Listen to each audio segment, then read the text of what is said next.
লাথি মারা যায় না, এই ধারণা শিরক। ধানের উপর দিয়ে জুতা পায়ে দিয়ে হাঁটা যায় না, এই ধারণা শিরক।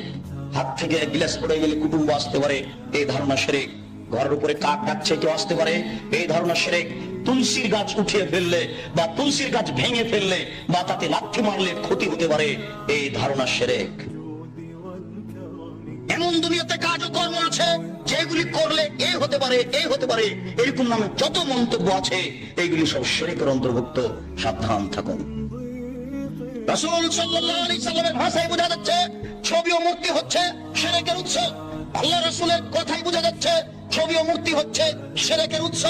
আলী রাদিয়াল্লাহু তাআলা আনহু বলেন, রাসূল সাল্লাল্লাহু আলাইহি সাল্লাম এক বৈঠকে বললেন, আলী লা তাদু তিমসালান ইল্লা তামাসতাহু ওয়ালা কাবরান মুশরিফান ইল্লা শাওয়াইতাহু। আলী তুমি ছাড়বে না কোনো উঁচু কবর, সবকে ভেঙে সামান করে দাও। আলী তুমি ছাড়বে না কোনো ছবি মূর্তি, সবকে ভেঙে খান খান করে দাও, চৌচির করে দাও।